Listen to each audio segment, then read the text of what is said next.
पति पत्नी की योग्यता सच्ची गृहिणी वही होती है जो घर के करने योग्य कामों को स्वयं करे और नौकरों से लेने योग्य कार्मा को नौकरों से ले, खाद्य पदार्थों को स्वयं बनाए, आय व्यय का हिसाब किताब रखे, घर में कौन वस्तु है और कौन सी घट गई इस पर भी ध्यान रखे, बालकों की सफाई, खान पान का ख्याल तथा उनकी पढ़ाई शिक्षा आदि का प्रबंध करे, समय विभाग बनाकर उन्हें पढ़ाए और बुरी संगत में न जाने दे, शास्त्रीय धार्मिक शिक्षा देती रहे, वेद मंत्र तथा नीति के शिक्षाप्रद श्लोक कंठ कराए, 5 वर्ष की उम्र तक बच्चे को मारे पीटे नहीं बल्कि प्रेम प्रलोभन से काम ले, बच्चों के स्वास्थ्य का विशेष ध्यान रखे, ऐसी कोई बात मुंह से न निकलने दे जिसका प्रभाव उन पर बुरा पड़े। ये काम सुशिक्षित विदुषी गृहिणियों के हैं, वे जैसी चाहें वैसी संतान बना सकती हैं, अर्थात त्यागी, धर्मात्मा, वीर, साहती, योद्धा कर्मवीर बनाएं या हिजड़ा, डरपोक, झूठा, लबार, लंपट, हिंसक दुराचारी बनावें। बच्चों, यह नर शरीर रूपी खिलौना उन्हीं की प्रतिकृति तस्वीर स्वरूप होता है। जैसा वे स्वयं बनती हैं वैसा ही संतान को बनाती हैं। 5 वर्ष की आयु तक बालक का मन, वचन, शरीर आईने की भांति स्वच्छ होता है। वहां तक का काल स्त्रियों के ही साथ बीतता है। जैसा माता पिता के संस्कार पुत्र पर पड़ते हैं वैसा ही पुत्र बनता है। इसके बाद परिवर्तन करना बड़ा ही कठिन है। इस समय जैसी बिना पढ़ी लिखी मूर्खा नारियां गृहिणी बनी हुई हैं वैसा ही दुर्दशा गृहस्थ की भी है। न घर का हिसाब किताब ठीक है, न बच्चों की हालत। हो भी कहाँ से? न तो पढ़ी लिखी है न शिक्षिता। वाममानियों ने तो स्त्रियों को काम वासना पूरा करने का साधन मात्र समझ लिया और ऐसी कपोल कल्लित श्रुतियां बनाकर स्त्री जाति का पढ़ाना ही रोक दिया है। अर्थात स्त्री शूद्रो नादियाताम, स्त्री और शूद्र को न पढ़ाना चाहिए। जब स्त्रियों का पढ़ाना रुक गया तब पुरुष भी मूर्ख रहने लगे, क्योंकि जैसा सांचा होगा वैसी ही चीज बनेगी। जिस समय स्त्रियों के पढ़ने का अधिकार नहीं छिना था उस समय वीर विदुषी ब्रह्मवादिनी उपदेष्टो नारियां होती थीं। उस समय वैसी ही उनकी संतानें भी होती थीं। उसी समय के चरित्र को देखकर ही महात्मा मनु ने भरतेत्र देशों को चेतावनी दी थी कि एतद्देश प्रसूतस्य सकाशाद्ग्रजन्म स्वम स्वम चरितम शिचेरण पृथ्वाम सर्वमानव। तुम अपने अपने चरितों को भारतवर्ष के उत्पन्न अग्रजन्मा ब्राह्मणों से सीखो। उपरोक्त सिंहनाद से स्पष्ट प्रतीत होता है कि इस देश के शिक्षक उपदेष्टा इतने प्रचल विद्वान, शस्त्रास्त्रवेत्ता, तार्किक, नीतज्ञ तथा सर्वशास्त्र पारंगत थे कि जिनका मुकाबिला कोई अन्य देशीय मनुष्य नहीं कर सकता था। किंतु आज ठीक उसके विपरीत दिखाई देता है। उनकी विद्वत्ता उन्हीं को खा रही है, उनकी नीति उन्हीं के नाश का हेतु बन रही है।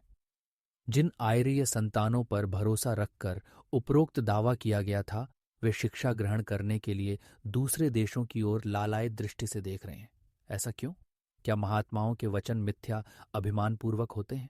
ऐसा होना सर्वथा असंभव है, क्योंकि उन्हीं महात्मा मनु का वचन है, सत्यम ब्रूयात प्रियंत्र यान्न व्रयात सत्यम प्रियम प्रियम च नान्नूतम व्रयादेशः धर्मः सनातनः। किंतु प्रिय झूठ भी मत बोलो, यही सनातन धर्म है। ऐसे महात्माओं की चेतावनी मिथ्या कैसे हो सकती है, जो मीठे झूठ तक का भी निषेध करते हैं और कड़वे सत्य को भी झूठ के बराबर त्याज्य समझते हैं। फिर ऐसी उलटी व्यवस्था क्यों? जहां वीर विजेता धनुर्धर राम, कृष्ण, अर्जुन के समान हुए, वहां आज भीरू, डरपोक, तनबल क्षीण आर्य संतान क्यों दिखाई दे रही है? इसका कारण स्पष्ट यही दिखाता है कि वे लोग उसी सजीवन बूटी को पान किए थे जिसके बल को देखकर ही महात्मा मनु ने उपरोक्त सिंह गर्जना की थी। मेरा मतलब उस सजीवन बूटी से नहीं जो लक्ष्मण की मूर्छा दूर करने के लिए महाबली हनुमान द्वारा लाई गई थी। मेरा तार्थ वेदामृतमयी शिक्षा से है। जब तक उसका प्रचार रहा तब तक भारतवर्ष सब देशों का गुरु बना रहा। जब से वैदिक ज्ञान की अवहेलना होने लगी तब से आर्य संतान की दुर्गति होने में भी कमी नहीं रही। आर्य जाति के पतन का मूल कारण वेद शास्त्रानुकूल आचार विचार का परित्याग मात्र है। अंग्रेजी सभ्यता में पले हुए मनुष्य वेद शास्त्रों का नाम सुनते ही नियम चढ़े करेले की भांति मुंह बिगाड़ लेते हैं। उन्हें धर्मशास्त्रों में श्रद्धा नहीं, विश्वास नहीं, यहाँ तक कि वेदादि शास्त्रों के पढ़े लिखे विद्वानों से भी बड़ी घृणा करते हैं। अर्थतः इसमें उनका कोई विशेष दोष नहीं, क्योंकि उन्हें उसका महत्व ही मालूम नहीं। जब तक किसी वस्तु के गुण दोष का पता नहीं लग जाता, तब तक मनुष्य उसके ग्रहण व त्याग की इच्छा नहीं कर सकता। अब तक वेदों के नाम पर जो जो मन माने कानून बनाए गए, उनका भयंकर परिमाण देखकर ही लोगों के मन में उनके प्रति घृणा पैदा हो गई। अन्यथा यदि शुद्ध बौद्ध की शिक्षा का परिज्ञान उन्हें हो जाए तो वे कभी भी विमुख रहने को तैयार नहीं होंगे, अपितु ऐसा अपनाएंगे कि अंधविश्वासी भी नाक रगड़ते रह जाएंगे, क्योंकि वे मान लेना ही अपना उद्देश्य नहीं समझते, प्रत्युन उस पर अमल करना भी अपना कर्तव्य समझते हैं। किसी कवि ने ठीक कहा है, शास्त्राण्य चित्यापि भवन्ति मूर्खा यस्तु क्रियावान पुरुषः स विद्वान सुचिंतितम चौषधमातुराणाम न नाम मात्रेण करोत्य रोगम। शास्त्रों को पढ़कर भी मनुष्य मूर्ख हैं यदि वे पढ़े हुए के अनुसार आचरण नहीं करते।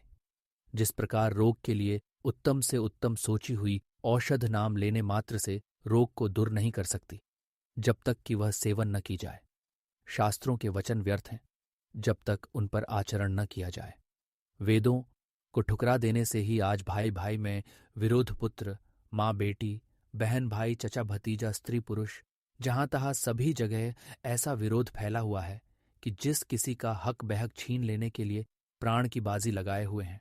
वेद का सच्चा उपदेश ग्रहण करने से भाई भाई में भरत राम, पिता पुत्र में दशरथ राम, स्त्री पुरुष से ऐसे अनेकों दृष्टांत वैदिक काल के इतिहास में पाए जाते हैं। दाम्पत्य जीवन में पदार्पण करने वाले स्त्री पुरुषों की योग्यता का वर्णन वेद में कैसा सुंदर किया गया है। आचार्य उपनयमानो ब्रह्मचारिणम कृणुने गर्भान्तः तन्रात्रि स्थिस्त्र उदरे विभर्ति तम जातन द्रष्टुम भिसंयति देवा। आचार्य ब्रह्मचारी का उपनयन संस्कार कर गर्भ में रखता है, 3 रात तक उसे उदर में रखकर उसका भरण पोषण करता है। उस ब्रह्मचारी को बड़े बड़े विद्वान देखने के लिए आते हैं। गर्भ, उदर और 3 रात्रि से तात्पर्य गुरुकुल के नियमों में बंधकर उत्तम, मध्यम, निकृष्ट अर्थात विद्याव्रत स्नातक, व्रत स्नातक, विद्या स्नातक तीनों प्रकार के ब्रह्मचर्यों से है।